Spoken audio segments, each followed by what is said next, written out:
Shalom. Can you say shalom? That's how you say hello in Hebrew. Welcome to Patrika's Little Star Cafe.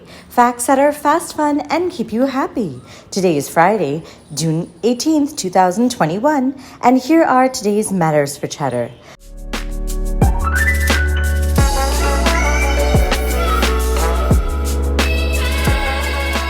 Number 1. Israel has become the world's first mask-free country in the corona period. The rule of wearing masks in outdoor places was already ended in the country, but as of the 15th of June, the citizens are not required to wear masks even indoors, as announced by Israel's health minister, Yuli Edelstein. Although masks will be required in some cases, including for passengers and crews on airplanes and for unvaccinated people in care facilities, do you think this step is a smart one, or is it too soon? Some other countries have also gone mask-free, like Bhutan, New Zealand, the US, and China, but mostly for vaccinated individuals. Number 2, everyone's talking about the sudden drop in Coca-Cola's market value. But what exactly happened? Cristiano Ronaldo, the world's highest football scorer, Portugal's football captain, and a famous fitness enthusiast, was just seen at the Euro 2020 tournament, in which during a press conference, this player removed 2 bottles of Coca-Cola from his table and kept a bottle of water there instead to represent his opinion about aerated drinks. Coca-Cola, of course, is also a big sponsor for the event. This move of his alone, that was widely shared over social media, resulted in a drop of $4 billion in Coca-Cola's value. Can you imagine? Though it's true that aerated drinks are bad for our health, this is the impact of media, and it has on our lives and in our consumption rates. But by the way, Coca-Cola is also a big supplier of bottled water. Number 3. Tomorrow, June 19th, is an important day in history, widely known as the Juneteenth. It's a holiday celebrating the liberation of those who had been enslaved in the United States. Slavery in the United States was a legal institution of human slavery, comprising the enslavement primarily of Africans and African Americans that existed in the U.S. from its founding in 1776.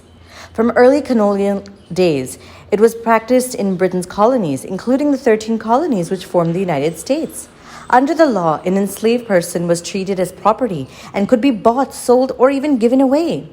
It was a big violation of human rights and was one of the key reasons why discrimination on the basis of skin color was established. However, a positive change was brought about by American President that time, Abraham Lincoln, on June 19, 1865, when slavery got banned or abolished. This day is widely celebrated for that victory. And now for today's Mega Matter.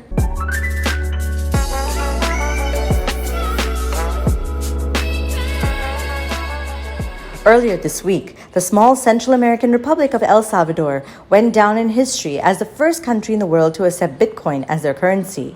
Now, in a move that sounds even more surprising, President Nayib Bukele has announced an innovative plan to attain the new national currency: volcanoes. That's right, Bukele announced a plan to offer facilities for Bitcoin mining with very cheap, 100% clean, 100% renewable, zero emissions energy from their volcanoes. El Salvador may be the smallest country in Central America, but it's one of the world champions of geothermal energy production. That's because it sits right in the middle of the Central American volcanic arc, a 1,500-kilometer long, which is about 930 miles, chain of hundreds of volcanoes that stretches all the way from Guatemala to Panama. By harnessing the thermal energy of its 23 active volcanoes, El Salvador will be able to renewably produce energy for its bitcoins as they use up a lot of energy. El Salvador is a country with an impressive plan to harness technology. How to turn volcanic activity into energy? How consistent will it be? Let's wait and see. Today's word of the day is harness, which means to make use of a resource to make another. And finally, for today's quote of the day,